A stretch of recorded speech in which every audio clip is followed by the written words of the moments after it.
All right, hello everybody, and welcome to the 56th Chicago International Film Festival Q&A for Shorts 7.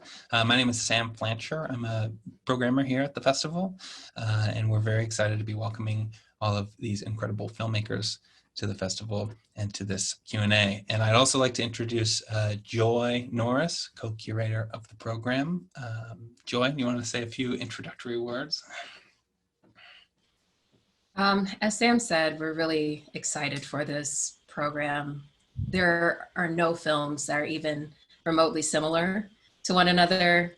And I think that is just a strong testament to the imagination and creativity that so many shorts filmmakers are just able to emote and produce now. And that is such a formidable and encouraging thing for filmmakers and for audiences who want to support short film work that typically doesn't get enough respect. So very excited to be here with you all and to just hear about your process and learn more about these truly amazing films.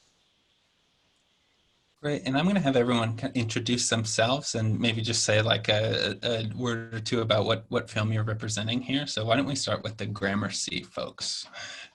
Well, I'm Pat Heywood, one of the co-writers and directors and producers of Gramercy, and the film. So it follows like a young man named Shaq, and it's kind of exploring grief and depression by way of the duality of living with that, and kind of exploring inner and outer life and deconstructing time and space through those means. So yeah, we're really excited and humbled to be amongst such extraordinary company in this program. So thank you for having us.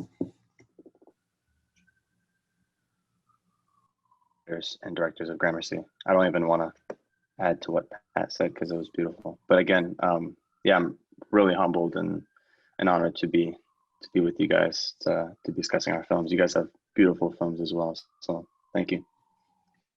Hi everyone, I am Kantarama, filmmaker from Rwanda and Switzerland.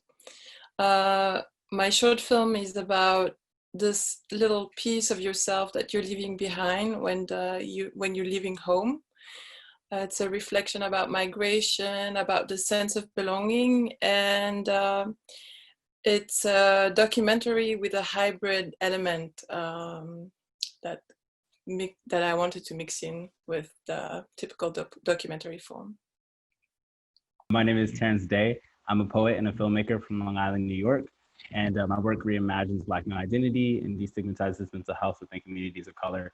And I'm the writer and director of Hyphen Ship, which explores a young Black boy on the day of his cousin's funeral as he learns contradicting lessons around manhood and masculinity. Hi everyone, so I'm Tebogo.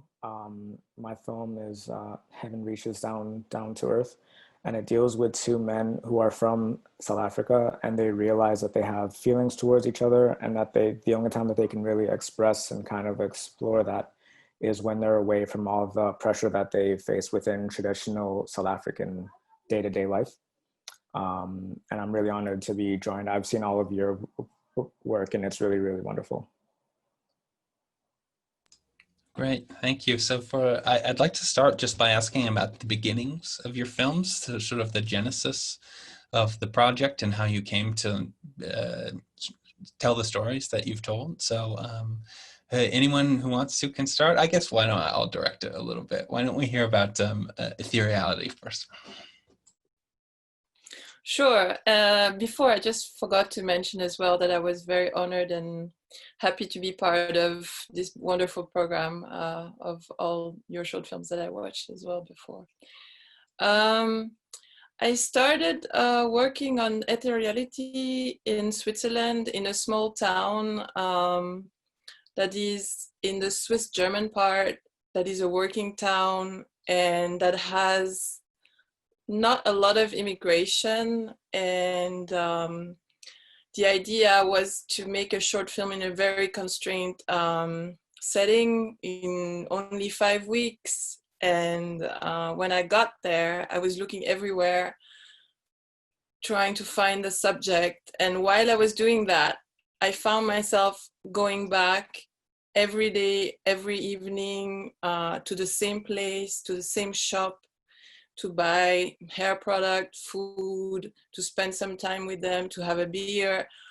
And after a while, I thought, why fight it? I think the film is here. These people are the community I'm looking for. And so that's how I started filming this group of friends, customers of this place. And they mostly all from Nigeria, though there's other nationalities, but they're all coming from Nigeria.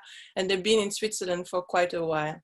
And that's how I started filming. And after that, I was looking for a way to tell the story in a more metaphoric way. And that's when I came across the second idea, and the idea of the astronaut that comes back to Earth, and trying to weave both stories together. Thanks. And I guess I have a question about, so when you came across this story of the astronaut, I guess a question, where did you come across the like story? And then at what point did you realize it fit the film you were working on about this community? Well, when they were telling me their own stories, though they always try to put everything in a positive way, I could sense a nostalgia in their eyes and in what they were saying, and how it was difficult to fit in. And this is how the sense of disconnect, this is how I had this idea about somebody who was coming back home from a long time and what it would feel to come back home. And that's how, I mean, layer by layer, I came all the way out of space, and then imagine this astronaut coming back to Earth. But also because in the image of the astronaut, it was allowing me to show somebody who is wearing a very obvious costume, something that is white in the middle of the city and that nobody sees.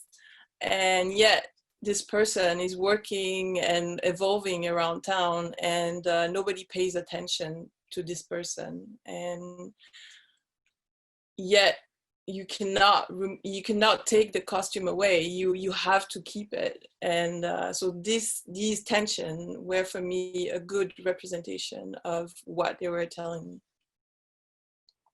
Thanks. I think it really comes across in the film very well. So thank you. Why don't we move to Terrance? Can you talk about sort of the genesis of Hyphen Ship? Yes, happy to. I've been working on a developing limited series for a number of years before, sort of I was in graduate school at NYU, and we had to make a sort of short film. And I was just really kind of sort of enmeshed in some of the ideas and themes that I was dealing with the limited series, which is really just looking at a young Black man's life over the course, sort of his adolescence and adulthood years, and how media sort of influences the person that he becomes and his identity formation. And so I wanted to continue to explore that, but also meet the brief of, my curriculum. So I decided to sort of take a sort of slice of life moment from one of the storylines I was considering, and developed Hyphen Ship, a visual poem from that space, and really wanted it to be an experiment for myself on how to bring some of these larger themes and ideas that I was wrestling with in the limited series, and kind of boil them down into this 13-minute container, which is very similar to what I'm having to do in the limited series kind of format of taking these really large ideas and trying to bring them down into, digestible TV content. So it was. Oh, Terrance, I think we lost you for a second. So we're going to have to go back to Terrance when we get a little better connection. But Terrance, we will circle back. So how about let's hear about the genesis of Heaven Reaches Down to Earth right now. For sure. So our previous film dealt with racial profiling, and we did screen it at Chicago last year. And I think it was a real learning curve for me, just because I realized that I was depicting one side of what it is to be Black. But me and my producer chatted, and we realized that like we wouldn't only want to show that particular side of things, and that if we had to challenge ourselves to show the same way that like black people reckon with the world without having to include violence in this one, how would we do that? So we started writing for a while, and we eventually settled on this film because the two lead actors in it, they're actually going through a very similar phase in their life, whereby one of them has come out to his family, and the other one actually hasn't yet, or at least when we first made this film. And I kind of reckoned with that idea because I thought that one of them must have been raised in an area within South Africa where it's probably okay to be gay, and then the other one is still coming to terms with that. And then I just basically asked them, where do you feel like you would have the chance to properly explore? Like, where do you feel like you would actually be able to intimate that towards someone else? And then they both kind of said nature. That's the last time that they really felt like they wouldn't be judged within traditional African cultures, within societies.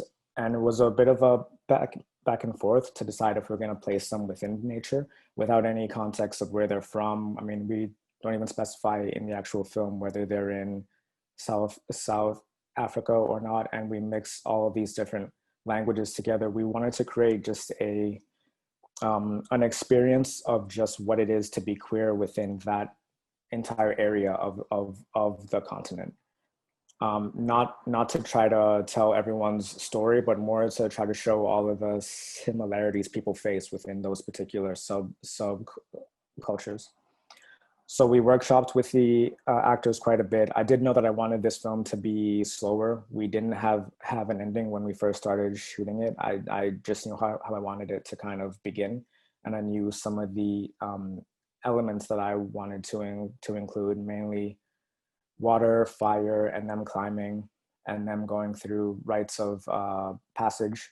And then over the course of the production, we eventually found certain beats. And I would say that we shot about 3 times more than we actually ended up showing. But I just felt like that was the truest distillation of what they had gone through. And now coming out the other side and realizing that when they go back to their actual societies and to their actual cultures, they'll always bring this particular moment with them, and that they'll always know that they'll be changed forever. I think the most powerful scene for me was when the one actor wants to come out to someone in his family, and he actually calls them. And then he actually did call home, and then we ended up recording that. And then he couldn't bring himself to go there. It was something that he wanted to try to do just in service to the film. And that was the jumping off point for the film, I would say. Yeah, and that doesn't surprise me that you sort of started from the visual and kind of worked your way through the film. I imagine a lot of it was then shaped sort of in the editing room. If you said you had all of this material, can you talk? Because I mean, I think the landscape footage is really striking. Can you talk about making a personal film and using nature to like these vast landscapes to express these like really sort of individual emotions? I feel it's a striking balance. Absolutely. I think it was really leaning into the color of the film, in that when we were speaking to the actors after we had already cast them, we just said, you know, where do you feel like you'd be able to depict this? And then after they said nature, we kind of felt like, okay, well, what do we have within nature? You know, we have fires, which are very, very common within South Africa. Our location actually burned down the day before we started shooting. So I can get into that a bit later. And then we also have waterfalls. There's plenty of bodies of water within South Africa. And we basically just said, and then with the 2 actors, they just basically said that, you know, it's the kind of area where you can go swimming with your friends and then have a really relaxed time with them. But then literally there could be a fire the next day, and then you can have entire sections of that actually, entire sections of that area cordoned off, and you wouldn't be able to go there. And I kind of felt like that push and pull within the way that they related to nature was a bit like how it would be to actually have to come out. It isn't as clean as that. It isn't as predictable as all of that. And then we kind of use the landscape to kind of chart how they feel in that, you know, if we had to compare it to the fire, the first time that we start to see fire within the film is when the one character realizes that he has feelings for the other one. And then all of the hiking scenes are used more just to meditate on this. And also just to look. I think that's the reason that we placed many of the characters against nature and into silhouette, is that I feel like there's nothing else to really catch your attention if it's not these two people charting their way across this landscape.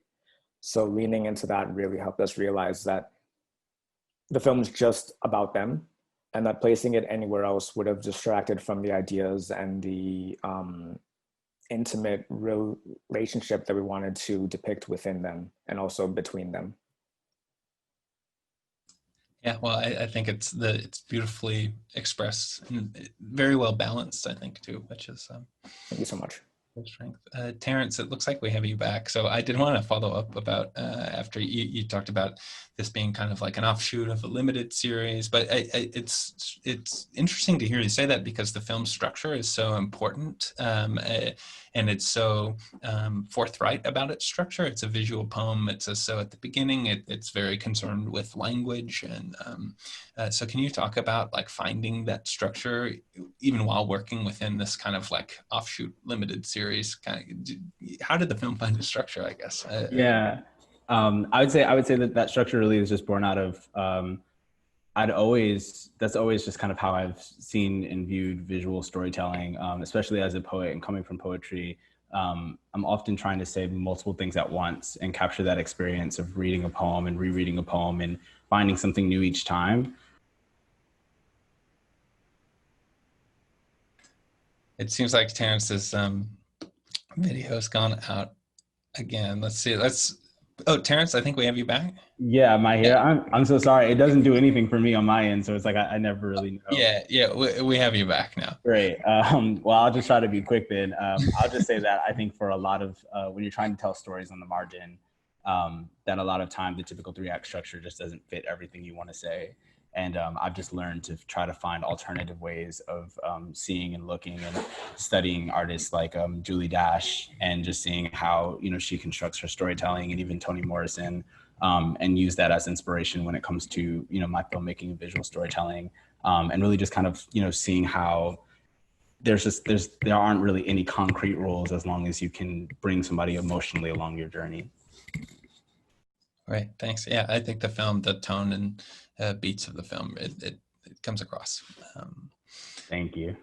So, and finally, Gramercy. Let's hear about sort of the origin story, genesis of Gramercy. Oof, where do we start? I mean, I think we can start with the concept of, I know Pat and I really, we always have this idea of what we think life is on face value. And it's never that thing. And what does it mean to dive deeper into that? So Pat and I, we were really interested in studying the duality of what it means to, and specifically in this story where a young man is going through personal dilemma and depression and thoughts of suicide. And what does that look like in that person's life, as opposed to it just being just black or just white. And we wanted to explore what it is and what that color is in between those black and white concepts, because in our lives, we're never just so sad or we're never just so happy. And what it means to be alive is to understand and feel all those cycles. And between all of that, what we wanted to make sure was we wanted to showcase those two worlds and what they look like together. And that's kind of where you see the change in between the color and the black and white. And it's interesting naturally how we kind of flipped what I guess cinema kind of considers the past, and they use, or like something that's surreal, they use black and white and they'll use color as their reality. But we kind of wanted to change the perception of what we think those two things are. So we started with the idea of wanting to make sure we showcase those two things. I guess the movie The Mirror from Andrei Tarkovsky was kind of like a really guiding light for us. Yeah, And there's a shot directly. There's the shot of the fence. I rewatched it this morning. Yeah. Interjection. No, that's awesome. Good catch.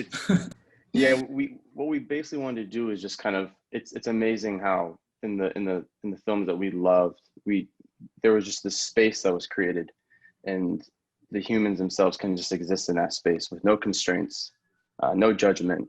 Kind of what Terrance was talking about of this breaking down the structure of what we think traditional storytelling is, and just letting our story actually replicate life in that closer sense. So we were trying to essentially create a language for the things in life that are very much so unexplainable. And not to keep piggybacking off Terrance was said, but I think what he kind of touched on was the idea of wanting to create an image to provoke feeling. And sometimes when those feelings might not make sense in your head, you can see those things, but then internally be moved by those things. And that was kind of like the basis of where we started. And I guess we can kind of jump into all the other different variables of like how we got to the area of Piscataway, New Jersey, and what the guys coined as Gramercy.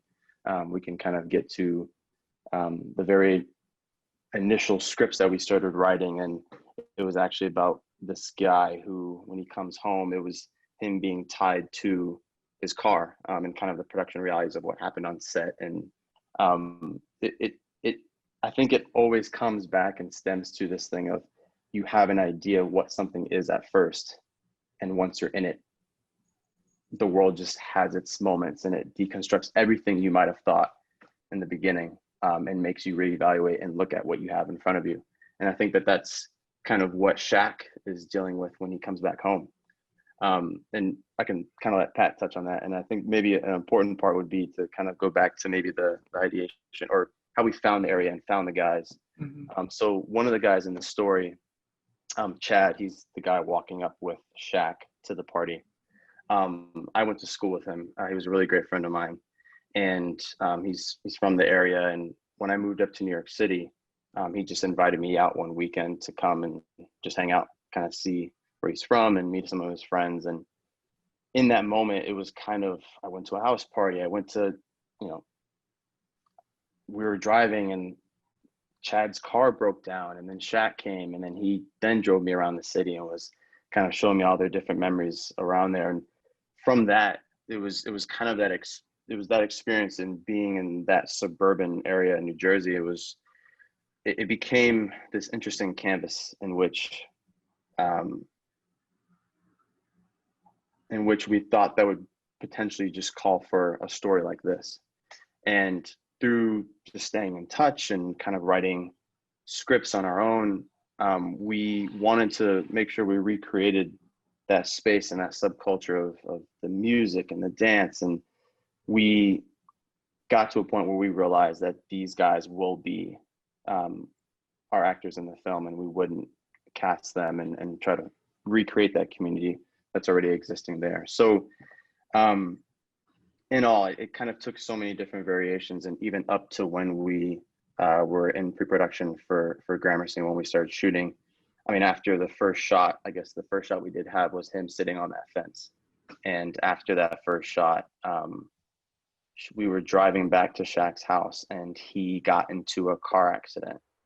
And that was not part of anything of the script. And at that moment, we had to deconstruct what we thought we were going to make, and then reconstruct it on set. So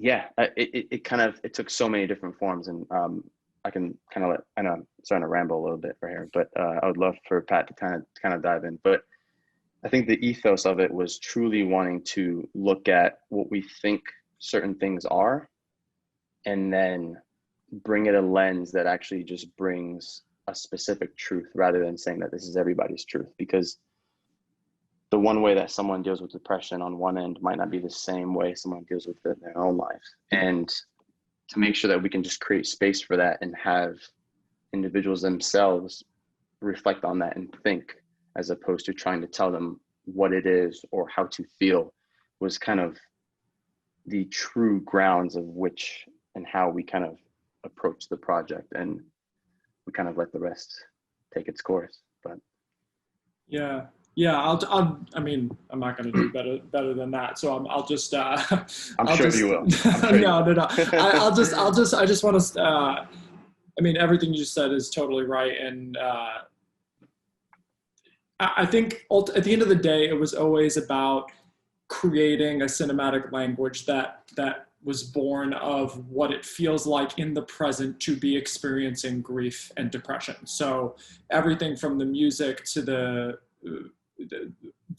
camera language, whether it be the movement or the framings or the production design or the color of black and white, it all stemmed from Jamil and I pulling from our own experiences and also the experiences of all the guys in the film.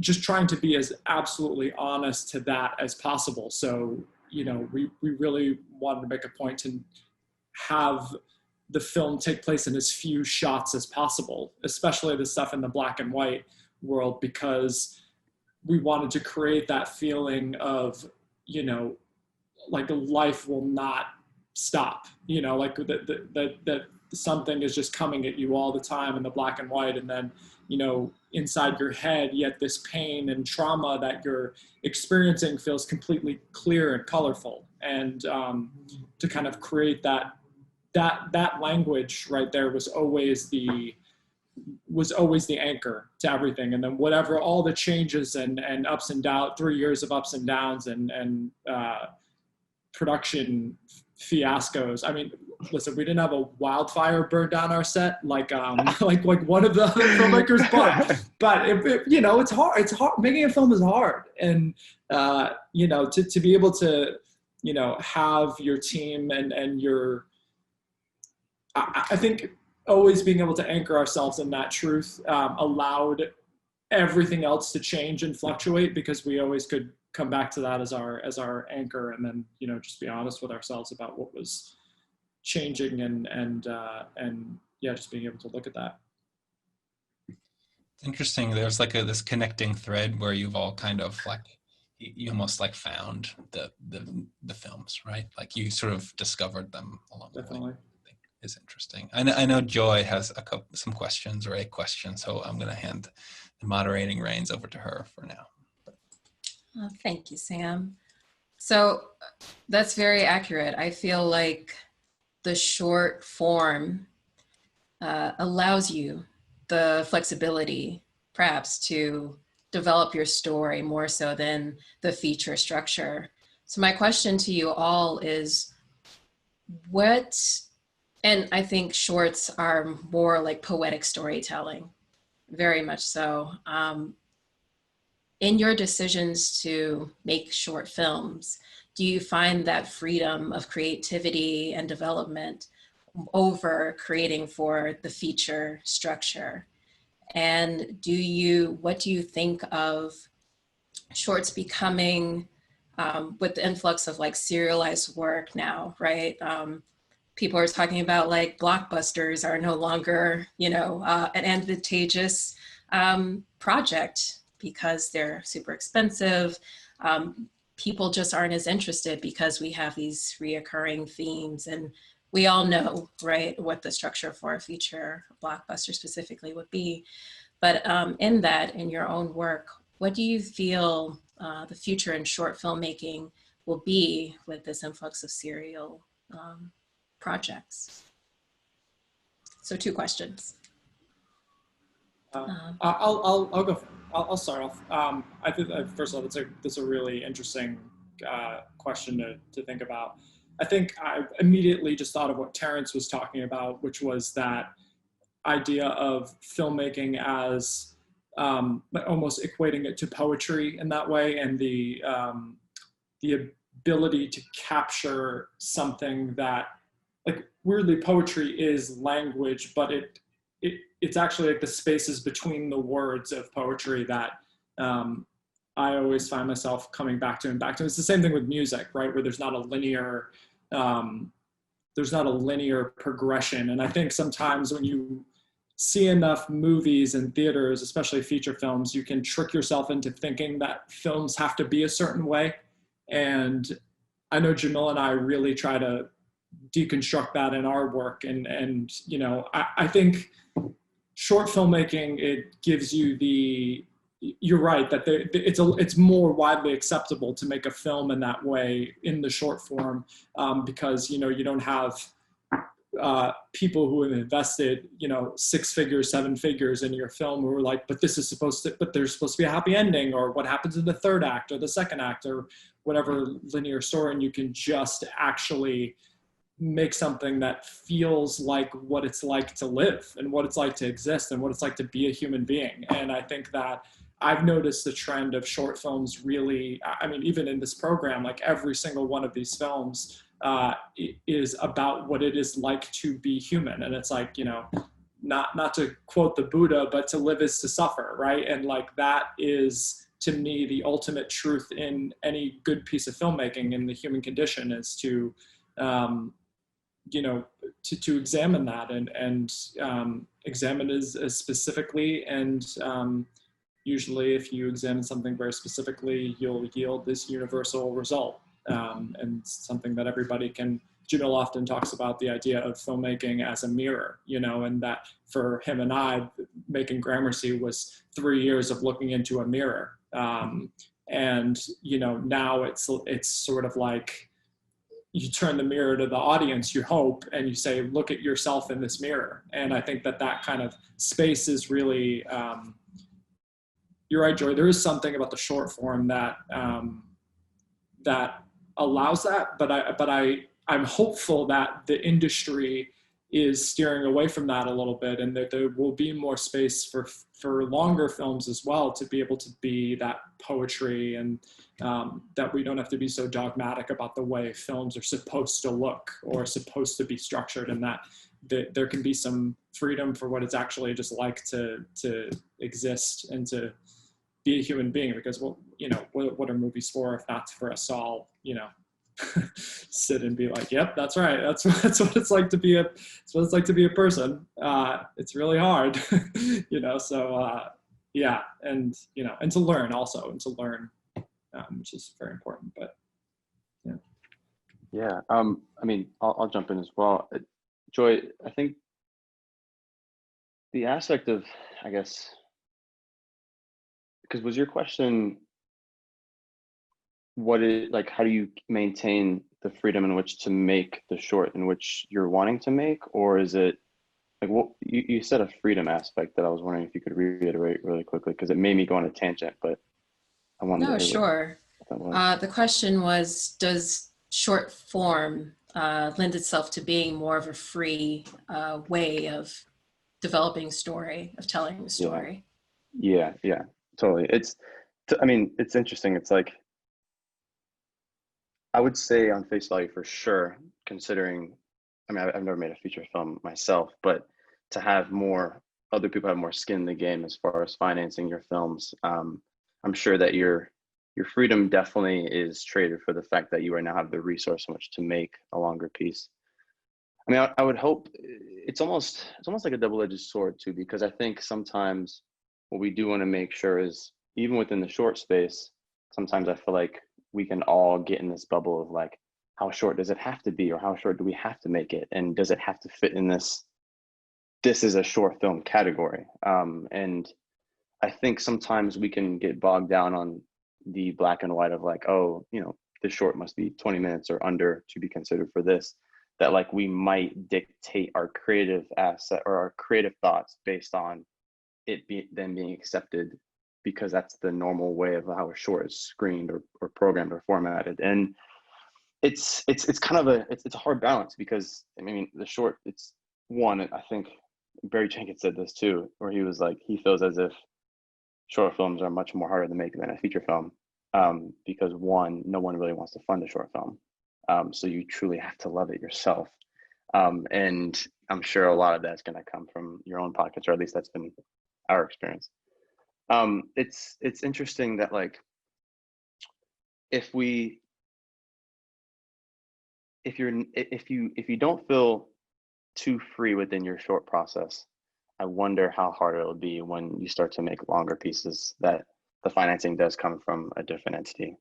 And I think within that freedom, I mean, festivals like Chicago that can give space for films that might be, you know, a 23-minute short film, which is considered long, the space to actually exist.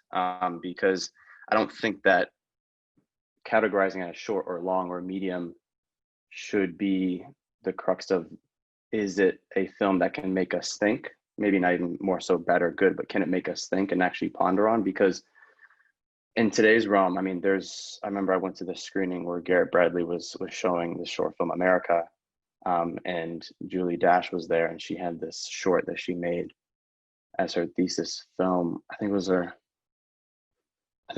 film that she just made out of film school, and it was a 30-minute piece. And a 30-minute piece for a short, I could see how that might not be, you know, it's not 10 minutes and it's not a feature length, so where does it fit? But that shouldn't then take away the power of what that short film can bring for someone to watch and feel and absorb. So, you know, I think within the freedom of what you want to create, I do think that for the short space, we might have that, but I would hope that we can give more platforms that can let the shorts actually exist in their totality, as opposed to wanting to fit a certain requirement, or, you know, to be considered a short, you must fit this. So I think it's an interesting, it's a great question. I think it's a very interesting one that I think we're shifting in more of this space of letting that constraint drop off a little bit. I mean, even given with COVID, I'm sure that even looking at films, if you got like on your guys' end and programming them, it's a lot different now that you're not maybe programming them in blocks to rent a theater, and it might be available from the day it starts to the day it ends. And I'm sure that has a lot of different thought process as well. But all in to say, I think that we are getting to a space where I think the short form is being accepted more than I think what it used to be in the past. And that's kind of my thought or my feelings on it. But I think the more we track down that, I think for sure the better off we'll be to feel other people's work, because I don't think that its time constraint should tell it if it's a piece that's important. So. Yes, thank you for that. Kantarama, yes. I can jump in. I think for me, I've made a few shorts before, and then I made a feature film in 2015 in Europe that was also dealing with immigration, and that was screening in theaters in France and in Switzerland. And so after all that, being able to do this short film gave me a lot of freedom to explore and to question, and to not only find theme and characters, but also to find a form that was fitting the story I wanted to tell. And I think the abstraction, having a strong point of view, all these elements, I really loved and enjoyed playing with them, and coming at the end with the short film that you're able to see. And for me, yeah, it's a very joyful process, not just the finished film, but the whole questioning that. And it's also very stressful, because sometimes you're doubting and sometimes you're suffering while you're making the film. But the whole process of creation is something that has been very interesting for this short film.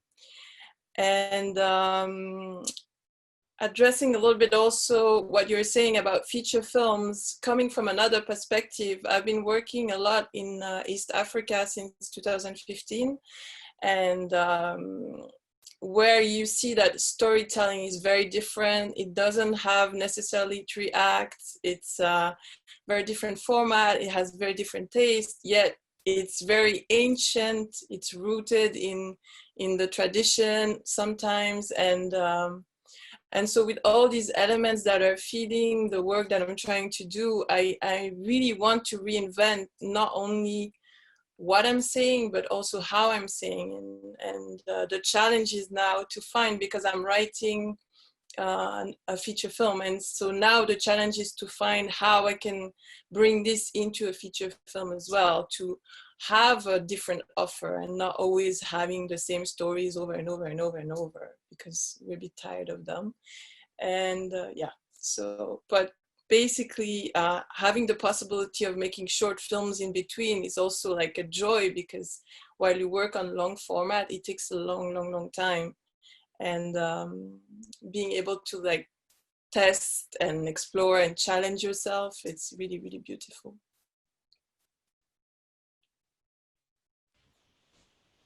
Thank you. Terrance, Tebogo. I'll let you take it to Boho, and I'll hop in at the end so you guys don't have to experience my internet. No, it's all good, Terrance. So it's a really interesting question, Joy. I think for me and my team, it's always been about the expectation. I think not only the expectation that the audience has, but also that we put onto film. I've only ever made shorts, and I don't know if I could make a feature right now, just because of being able to keep the audience's attention for that long. I feel like you can get away with more experimentation, as the other filmmakers said, when you're doing something shorter. And I feel like you don't have to drive at a particular to a particular closing point with a short. I think all of the greatest short films I've seen kind of live on in the audience's mind, or they need to complete it in their mind. It's like a poem without an end. I mean, Terrance's film is an actual poem. I mean, it's like a poem, and then you have that final stanza that the audience brings in with them, I think, which is why I believe that the experience of the films is much more dependent on who you are as well. When it comes to some feature films, me and my friends will generally have the same appreciation for them, or will generally think that they're about one or two particular things. But with shorts, I find myself disagreeing a lot more with people, because so much is thrown into such a tiny time that we just naturally grab onto whatever resonates with us most. And I think that's what's really interesting for me about shorts, is that you don't know how the audience is ultimately going to react and what they're actually going to react to. Even with our current film, somebody who's a bit older asked me if it's about a particular right within South Africa that I didn't actually know about. But he said that some of the phrasing that we used in the poem was kind of similar to that. And I didn't want to tell him that he was wrong, because I feel like then I'm creating a very binary way of experiencing this. If that's what the film did for him, then it wouldn't be in my best interest to rob someone of their own interpretation of the film. And I think short films really offer that. Thank you for saying that. It reminds me of something a professor once said in film school, which was that, well, of course, once you're finished with a film, it is no longer yours, but also every audience member is bringing their entire life to this viewing experience, and they are projecting everything onto what they're seeing. And I think, yes, you can't negate what that person is feeling, because that is in fact true for them, so yeah, thank you. Terrance, or I'm sorry, was I given the floor? I missed it. It stopped for a second. But no, I'm obsessed with the last answer that was given. I'll keep it short and sweet. I think it's all about intentionality, and ultimately, I think for a lot of people of color, having to make something out of nothing is a historical practice, and the limitations that I think are created by short film work really allow for a lot of freedom in terms of the creativity that gets explored. And I'll just say lastly, when it comes to TV and feature film work, I think what excites me is that there is such a built-in expectation in those mediums, and that when people bring an expectation that is then eluded by an intentional choice by the filmmaker, real education can happen. And so for me, that's a really exciting space to then be able to both entertain, but also educate audiences. And I think specifically for Black audiences, being able to give back the gift of time, which I think is often taken from us through these longer format mediums is also kind of what excites me most. So I love short film work, but I'm also excited for the possibilities of longer form work outside of the constructs of the business. Absolutely. Thank you, guys. I have a bunch of questions. I know Sam does as well, but to be considerate of your time, I know we are closing in, or we're past our 45-minute mark, but I will toss it to Sam for other ideas, thoughts. Yeah, we're close, but I'd love if any of you have questions for one another. Now would be, I think, a good time. Just like questions maybe we didn't cover or anything like that. Feel free to grab the floor. If not, that's all right. We can wrap things up. But yeah. If you guys could drop your Instagrams into the chat, I'd love to, like I said, I'm going to watch the films, but I'd love to just send a personal message. Just they all sound really beautiful and relevant, and I can't wait to check them out. I would love for you all to collaborate and have an anthology piece. I'm just going to say that. Bye. Okay. That's no pressure.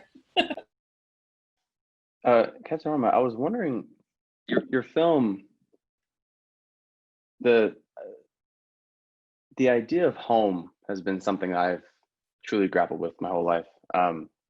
I've moved around like 13 times in my life. I lived in Germany. My mom is Turkish, born in Turkey, raised in Germany. My father being in the military, kind of just my lifestyle had displaced me, if you will, a lot. And I kind of, in your film, it was interesting. I found myself watching it and trying to understand what it means to be home, or what the concept of home is, because my home has always been, I've always associated my home with the people in it as opposed to a physical place.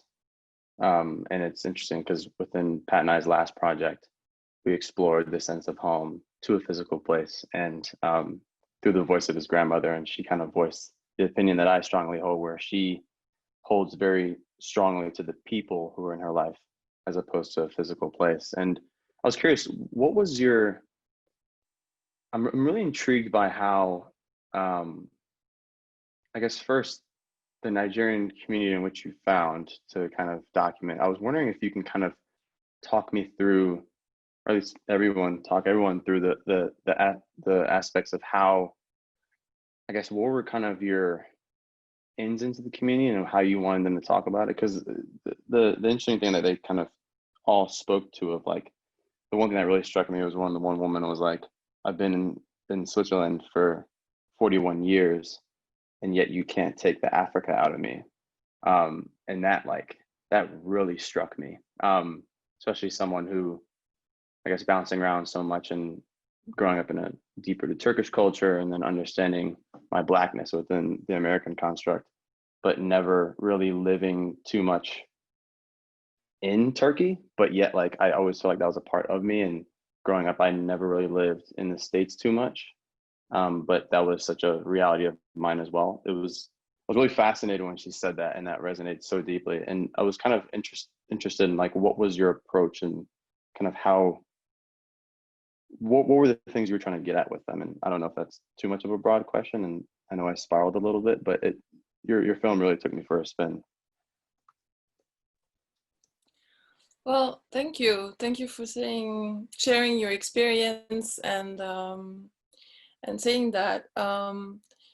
Well, first, I also grew up traveling quite a lot, and I was also personally dealing with where is my home and where am I coming from, because I'm dual national, and wherever I was, people told me always I'm coming from the other place.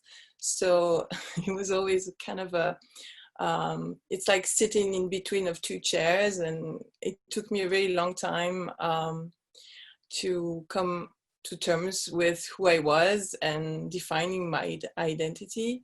And so when I met this group of people, we were having discussion of that sort, of where do you where you come from and where do you feel at ease and what is your story, basically. Very simple. What is your story, and can you tell me a bit more about what you're doing here, and et cetera, et cetera. And I found that the more simple the question were, the more they were starting to open, and we didn't have a lot of time to discuss, but they were really happy to share their stories. And maybe it's because it's not very often that they have a place where they can freely talk and connect and share who they are. And so they were quite happy to discuss this. And which I found very interesting is that since I finished the film, it has been screening in different places in Europe, but also a lot in Brazil, for instance, where the film really resonates within the diaspora in different places in Brazil. We are going for the 4th festival there. So it's very striking how strongly people are living. I mean, ultimately, I think because it's so simple and it's so personal, people can really recognize themselves in whatever they're saying. So the taste of a soup, for instance, or memories from your childhood friends, the beautiful lady that talks about how she made her tattoo. I mean, she just volunteered that story in the conversation we had, and I was listening, and maybe it's the first time somebody's listening. Probably not, I hope not, but that somebody gave her a platform where she could share that story. So yeah, it's ultimately, I think it's about connection. Thank you for your question.